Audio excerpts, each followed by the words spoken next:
Padian runs a study. It's a 10-year study with the world's most virulent, terrifying sexually this thing jumps, off of penises into vaginas miles away. How many of them do you think, after 10 years, with the world's most terrifying, virulent, sexually transmitted disease came up positive? Nobody. Nobody. Nobody who was negative came up positive. Zero. One thing I always say is that you should never judge a book by its cover. But you know, sometimes guys, you kind of can. This is Liam Sheaf, and according to the documentary he's an investigative journalist. But a quick Google search reveals that Liam prefers the title of conspiracy realist. The reason why Liam gives himself this title, and not the title of conspiracy theorist, is that he believes the term conspiracy theorist is a conspiracy theory, made by the government to cast a shadow on people like him. I don't think I could adequately explain how batshit crazy Liam is, therefore I recommend that you check out his website and YouTube channel to see it for yourself. There you will find the ramblings of a madman. Honestly guys, this guy gets a 9 out of 10 tinfoil hats on my crazy conspiracyometer. Liam admits to being a truther, a creationist, and an AIDS denialist. He also believes that the Boston Marathon bombings were a false flag operation, and that Facebook is run by the FBI, yet owns his own Facebook page which he frequently posts on, and that JFK was assassinated for standing up to the CIA. He's also an anti-vaxxer and has taken it upon himself to produce a comic book about the dangers of vaccinations. The comic book is called The Geneticals and stars the world's first team of vaccine-damaged superheroes who band together to fight bad science and search for the cure of their toxic state, whatever that means. You would think after writing his own superhero comic book he'd be a fan of the whole genre, but nope. One of the more interesting claims on Liam's website is that Joss Whedon's The Avengers is some kind of mind control. As for his YouTube videos, you have to see them to believe them. My favourite is called Ask a Scientist because it shows how little he knows about science. Honestly, it's really comical and at the same time really sad. Have you ever been hurt by a vaccine? Of course you haven't. You can't be. At least, you can't sue us for it. We're scientists. The government has indemnified all scientists from being sued, even if we kill you with a vaccine. Now a few of you out there might be saying this is nothing more than a character assassination and nothing more than ad hominems thrown at this guy, and you would be correct so far for this video. But to be honest with you, I think it's important to show the level of some people in this documentary. I mean, there's scraping the bottom of the barrel, and then there's this guy. It's totally baffling to me why Brent would want someone in his documentary who subscribes to every conspiracy theory going, especially when he's trying to produce a movie that's an objective examination of the idea that HIV causes AIDS. Because one thing we can all agree on is how objective conspiracy theorists are. The movie also stars Nancy Padian, a medical researcher at the University of California, San Francisco, and lead author of the paper, Heterosexual Transmission of the Human Immunodeficiency Virus in Northern California, results from a 10-year study, which has been discussed in the film. Now to make sure no one can say shenanigans, here's the entire clip without any edits. The vast majority of the world's population is not at any measurable risk of HIV infection. No measurable risk. Growing up in the age of AIDS, I was taught there were 3 certainties in life: death, taxes, and contracting HIV from unprotected sex. If you don't use a condom, there's a lot of chances that you can actually get the killer disease that is AIDS. I did a study of the heterosexual transmission of HIV in California, and we recruited individuals who were infected with HIV. Then we recruited their sexual partners, and we looked at whether transmission in fact had occurred. Padian runs a study. It's a 10-year study with the world's most virulent, terrifying sexually this thing jumps, off of penises into vaginas miles away. How many of them do you think, after 10 years, with the world's most terrifying, virulent, sexually transmitted disease came up positive? Nobody. Nobody. Nobody who was negative came up positive. Zero.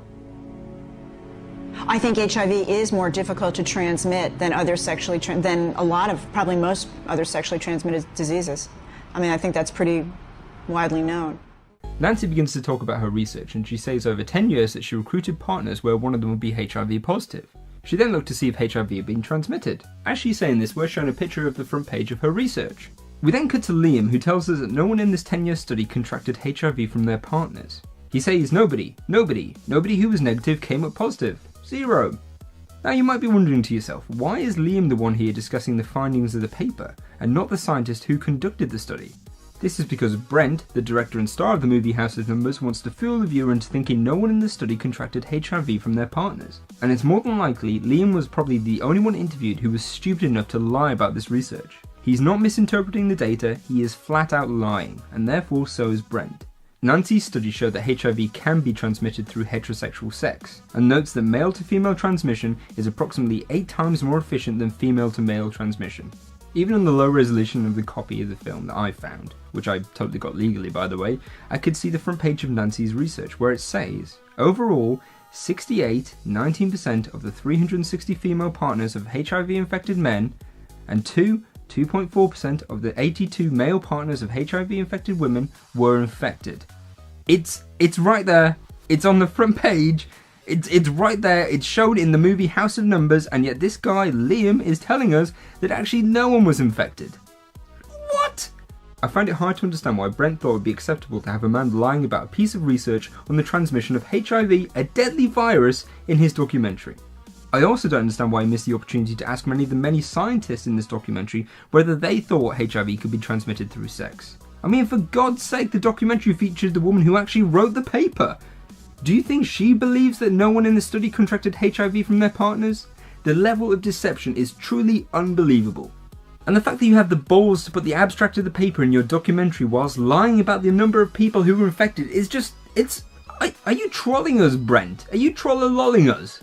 Now I know some of you out there might be thinking maybe Brent edited the movie to make it seem like Liam was saying something that he wasn't saying. I mean, it's not like he's done that before. Well, a quick look on Liam's YouTube channel shows that he does indeed believe that HIV can't be transmitted through sex. There was a study done by a famous researcher called Nancy Padian. Do we have a picture of Nancy Padian? There she is. She took 175 couples, that's 175 times whatever, and she took the 175 negative people in those couples and 175 positive people, and she let them do their thing. Intermingle. Here's the church, here's the steeple. Don't open the doors. They were doing everything. I mean everything. To each other. To each other for 6 years. And at the end of those 6 years, of the positives and the negatives, the number of people who turned positive, having been negative, was exactly 0. 0. That's a 0. Now, they didn't like this. They published it, but they didn't like it, so they came and said, well, maybe it's 1 in 1,000 exposures. But that wasn't the real number. The real number was 0, and that's in the study. And this is repeated throughout the medical literature over and over again. Anywho, let's talk about the paper itself, and what it actually shows and what it was actually trying to accomplish. First, the paper, yeah, it's an interesting little read, but like everything in this world, it's not perfect. For example, it relies on volunteers to take part in this study, which will not be a fair representation of the population. But the paper is aware of faults like this. Its goal was to examine and rate the risk factors of heterosexual transmission of HIV. Now I have to stress that some people did get infected in this study. 68 females and 2 males. But there is a part of the paper that I believe Liam is referring to, and that's a bit of a spin-off piece of research where no one got infected. In 1990, a sub-study began, where couples where one of the partners was HIV positive were given counselling sessions together. These sessions focused on safe sex practices, including condom use, abstinence, social, financial and legal issues associated with HIV infection. They were also given an 800 number that they could call any time to ring their counsellor. Because of this, they found that the people in this group drastically changed how they were going about things. They were more likely to be abstinent, or to constantly use condoms, and were much less likely to practice anal sex. Because of this, no one in this little arm of the study contracted HIV from their partners. It showed that education, use of condoms, etc. really helped stop the transmission of HIV. Again, this is just one little arm of this paper. It really takes a special kind of person to look at this whole paper and say that it's the proof that HIV can't be transmitted through sex. No one who's ever understood this paper, or even read it, would ever agree with what Liam is saying. Oh wait, hang on a sec, wasn't he the guy who told us that HIV tests don't work? These tests claim to be HIV tests. I'm going to read from a section that says limitations of the test. The specificity of the Reveal Rapid HIV Antibody Test for blood specimens in low-risk populations has not been evaluated. They don't know, in their terms even, how well this test is going to work in people they don't want it to work in. Isn't it funny how they work when they think it backs up his argument? Again, I have to mention that this study is not perfect. For example, it only looked at 175 couples, of which the longest duration was 6 years. And really, it's not good proof that HIV can be transmitted through sex. I mean, how do we know the people infected were truly infected by their partners?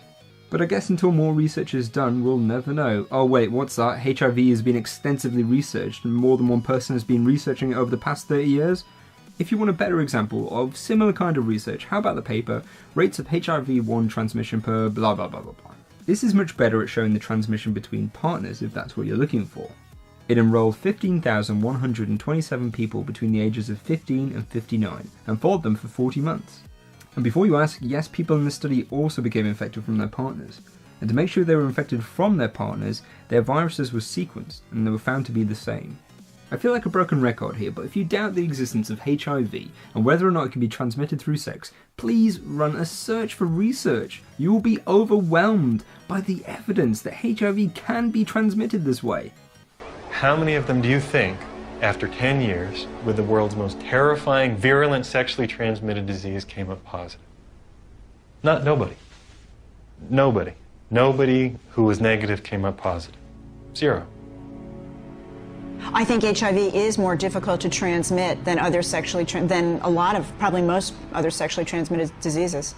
I mean, I think that's pretty widely known. Nancy begins to talk about the difficulty of being infected by HIV through sexual contact.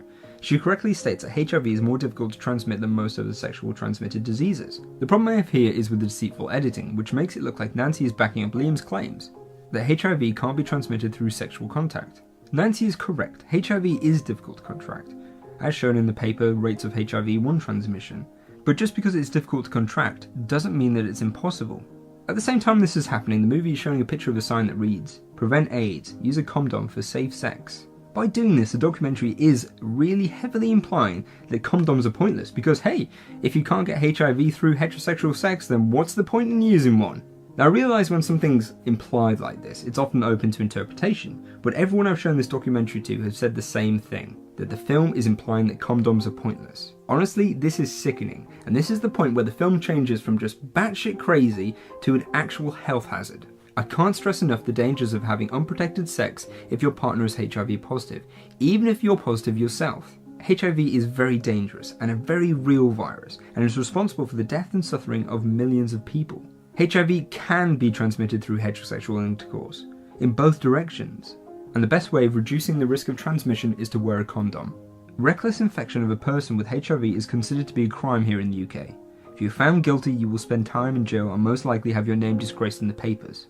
In this short clip of the movie, Brent has shown us how deceitful he is willing to be. There is no doubt in my mind that Brent knows the results of this study, especially having interviewed the author and having the front page of the research in his bloody documentary. By featuring someone in the film who's lying about the findings of the study, Brent is lying himself to the people watching the documentary. By implying that condoms are useless, Brent has solidified his position in my mind of one of the most disgusting human beings who have ever lived.